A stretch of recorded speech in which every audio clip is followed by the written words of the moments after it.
Welcome back. దక్షిణ అయోధ్యగా పేరుగాంచిన భద్రాచల సీతారామచంద్ర స్వామి దేవాలయం అభివృద్ధికి ఆమడ దూరంలో నిలుస్తుంది. శ్రీరామనవమి మరికొద్ది రోజుల్లో సమీపిస్తున్న ఈ ఏడాది కూడా ప్రసాద పథకం నిర్మాణాలకి పరిమితమైంది. ప్రారంభించి ఏళ్లు గడుస్తున్నా గతేడాది గడువు ముగిసిన కొన్ని పనులు ఇంకా బేస్మెంట్ కూడా దాటలేదు. భద్రాచలంలో ప్రసాద పథకంపై అమలుపై రాజ్ న్యూస్ ప్రత్యేక కథనం. భద్రాచలంలో అభివృద్ధి పనులు నత్తనడకన సాగుతున్న పరిస్థితి కూడా ఉంది. ఏదైతే ప్రసాద్ పథకంలో భాగంగా డిసెంబర్ 2022లో ఇక్కడ భద్రాచల పర్యటనకు వచ్చినటువంటి ద్రౌపది ముర్ము చేతుల మీదుగా ప్రారంభమైనటువంటి ఒక అభివృద్ధి పనులన్నీ కూడా ఇప్పుడు నత్తనడకన సాగుతున్న పరిస్థితి కూడా ఉంది. అదే విధంగా శ్రీరామనవమి మరికొద్ది రోజుల్లో ఉన్న నేపథ్యంలో భద్రాచలంలో ఏ విధమైనటువంటి ఏర్పాట్లు ఉన్నాయి, ముఖ్యంగా మనం చూసుకుంటే ఈ ప్రసాద్ పథకంలో ఏ విధమైనటువంటి పనులు జరుగుతున్నాయి ఇప్పుడు తెలుసుకుందాం.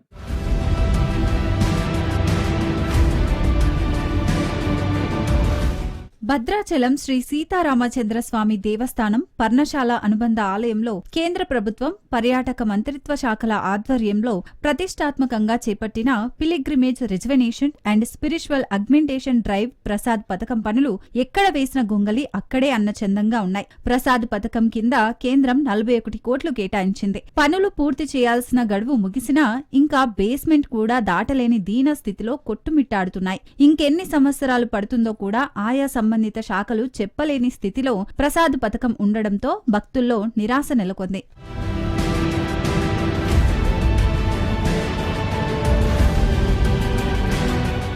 గతేడాదే గడువు ముగిసినప్పటికీ ఇప్పటి వరకు ఒక్క భవనం కూడా పూర్తి కాలేదు. మిథిలా స్టేడియం వెనుక గతంలో వాహనాల పార్కింగ్లో ఉపయోగించిన స్థలంలో యాత్రికుల గదులు, వ్రత మండలాలకు సంబంధించిన భవన నిర్మాణం ఒక్కటే సాగుతోంది. ఆ పనులు కూడా నిర్మాణ దశలోనే ఉన్నాయి. ఇక R&B స్థలంలో ఒక భవనం, నూతనంగా నిర్మించిన గోదావరి 2వ బ్రిడ్జ్ పక్కనే ఉన్న ప్రభుత్వ స్థలంలో మరో భవనం అంతంత మాత్రంగానే నిర్మాణాలు సాగుతున్నాయి. ఈ నేపథ్యంలో భద్రాచలం పర్ణశాలలో పూర్తి చేయవలసిన పనులు ఎంతకాలం పడుతుందోనన్న చర్చ భక్తుల్లో సాగుతోంది. నిర్మాణం చేపడుతున్న కాంట్రాక్టర్, పర్యవేక్షించాల్సిన టూరిజం శాఖ అధికారుల అలసత్వమే ఇందుకు కారణమనే విమర్శలు వ్యక్తమవుతున్నాయి.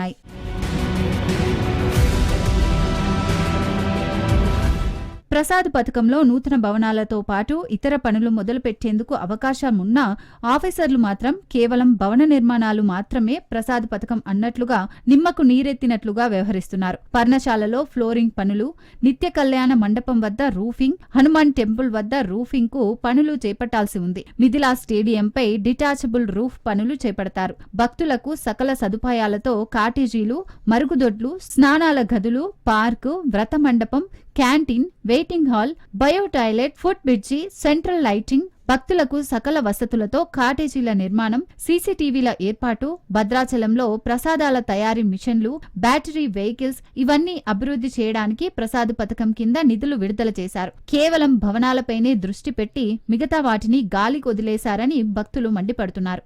అధికారుల నిర్లక్ష్యం వల్ల ప్రసాద్ పథకం కింద విడుదలైన నిధులు నిలిపివేసే ప్రమాదం ఉందని భక్తులు ఆందోళన వ్యక్తం చేస్తున్నారు. భద్రాచలం రామాలయ అభివృద్ధికి 42 కోట్ల రూపాయలు కేటాయించిన సంగతి మనందరూ తెలిసేసి, కానీ గత డిసెంబర్ నెలలో పూర్తి కావాల్సిన పనులు ఇప్పటికి కూడా కాంట్రాక్టర్ గారు ప్రభుత్వాల నిర్లక్ష్యం వల్ల ఈరోజు పూర్తి కాలేదు. మరి రామాలయం దగ్గర మిథిలా స్టేడియం వద్ద శాశ్వతంగా దేవుడి కళ్యాణం వీక్షించడం కోసం ఒక శాశ్వత షెడ్డు, అదేవిధంగా ఒక ఆడిటోరియం ఏర్పాటు చేయాలని నిర్ణయం చేసింది. మరి ఈరోజు కూడా షెడ్డు పనులు ఎక్కడ పనులు అక్కడే ఉన్నాయి, అసంపూర్తిగా మిగిలి ఉన్నాయి. గోధులు తీసి పిల్లలు తీసి వదిలిపెట్టున్నాయి. ఇంకా 15 రోజుల్లో శ్రీరామనవమి ఉత్సవాలు జరగబోతా ఉన్నాయి.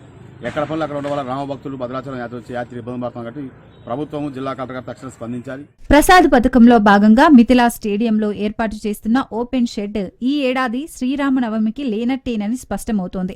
శ్రీరామనవమి సమీపిస్తున్న వేళ భద్రాచలంలో ప్రధానంగా భక్తులను వసతి సమస్య వేధిస్తోంది. సామాన్య మధ్య తరగతి ప్రజలకు అందుబాటులో ఉండేలా వసతి గదులు, డార్మెటరీ హాల్స్ కరువయ్యాయి. ప్రసాద పథకంలో నిర్మించే భవనాలు పూర్తయితే కొద్దిమేర ఉపశమనం కలిగే అవకాశం ఉంది. కానీ అవి పూర్తయ్యే పరిస్థితి కనిపించడం లేదు. ప్రతి ఏడాది దేవస్థానం ఆధ్వర్యంలో ముక్కోటి, శ్రీరామనవమి, భక్తరామదాసు జయంతి, శబరి, పోకాల దమ్మక్క ఉత్సవాలను పెద్ద ఎత్తున జరుపుతున్నారు. వీటితో పాటు ఇటీవల కాలంలో భక్తుల రాక పెరిగింది. దీంతో వసతి సమస్య తీవ్రమవుతోంది. 2 ఏళ్లుగా ఈ పనులు నత్తనడుకుని సాగుతా ఉన్నాయి. అధికారుల నిర్లక్ష్యం మూలంగా భద్రాచలంలో సీతారామ కళ్యాణం జరిగేటువంటి మిథిలా స్టేడియంలో ఓపెన్ షెడ్ నిర్మించేదాని పునాదులు తవ్వి ఇంకా పునాదుల స్థాయిలోనే ఉన్నాయి. ఇంకా మొదటి స్లాబ్ వేసి ఉంచారు. వెంటనే శ్రీరామనవమి కల్లా ఈ పనులు పూర్తి అవుతాయో అవో కూడా అధికారులు ప్రజలకు తెలియజేసిన బాధ్యత ఉందని ఈ సందర్భంగా తెలియజేస్తాం.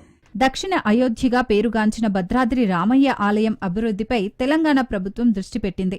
అనాదిగా అభివృద్ధికి దూరంగా ఉంటున్న ఈ దేవాలయాన్ని తిరుమల తరహాలో అభివృద్ధి పరిచేందుకు అడుగులు పడుతున్నాయి. ఎట్టకేలకు భద్రాద్రి రామయ్య ఆలయ అభివృద్ధికి పూనుకుంది. భద్రాద్రి రామయ్య అభివృద్ధి పనులకు ఆటంకంగా మారిన భూసేకరణకు ప్రభుత్వం గ్రీన్ సిగ్నల్ ఇచ్చింది. భూసేకరణ తర్వాత అభివృద్ధి పనులకు శ్రీకారం చుట్టనున్నారు. ప్రస్తుతం నత్తనడకగా సాగుతున్న పనులను వేగవంతం చేసి రామాలయాన్ని అభివృద్ధి చేయాలని భక్తులు కోరుతున్నారు.